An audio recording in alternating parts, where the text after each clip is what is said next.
अल्हम्दुलिल्लाह इसमें सब कुछ होते हैं। इसमें करेला भी होते हैं, लंबा लौकी भी है, गोल लौकी भी है, तोरी भी है और भिंडी भी है। ये इसमें मिठास है, खूबसूरत है।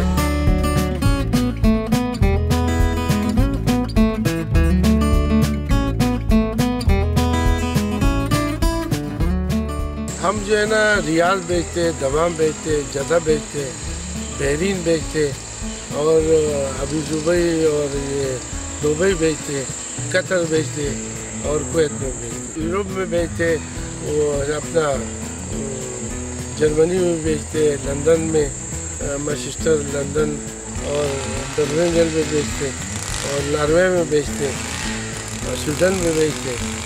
बकाया जो सब्ज़ी का उधर आर्डर ज़्यादा होते डिमांड होते तो वो सब्ज़ी जो है ना हम इधर से निकाल के बेचते हैं। ज़्यादा जो है ना ज़्यादा हम लंबा लौकी, गोल लौकी, तूरी और मिर्ची ये ज़्यादा बेचते हैं और भिंडी।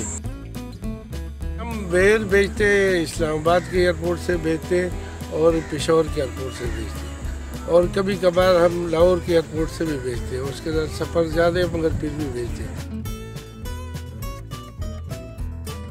मिर्ची लौकी ये दुबई में ये हम टनों के हिसाब बेचते थे। हम टनों के हिसाब बेचते थे तो टनों के हिसाब से पैसे भी अदर आते थे, रियाल आते थे, पौंड आते थे, डॉलर आते थे। हम मलेशिया बेचते थे, प्याज बेचते थे, आलू बेचते थे, कीनू बेचते थे। तो उसके बदले में डॉलर आते, पौंड आते, हमारा मुल्क में खुशहाली होती है, ज़िम्मेदार खुश होते। अब हाँ कम हो गया ना, वो किराया बहुत ज़्यादा बढ़ा दिया। किराया इतना बढ़ा दिया, हम पहला सऊदी अरब के लिए हम 60 रुपये या 65 रुपये किराया था, अभी 165 रुपये। तो इतना प्रॉफिट तो नहीं है। समंदरी रास्ते के लिए तो हमारे पास इधर स्टोर ही नहीं है। इधर हमारे पास स्टोर है तो हम स्टोर में रख लेते, फिर कंटेनर मंगाते, कंटेनर में डाल लेते, मगर वो सहूलत हमारे पास नहीं है। हमारे पास नहीं है, किसी ज़िम्मेदार के पास भी नहीं है।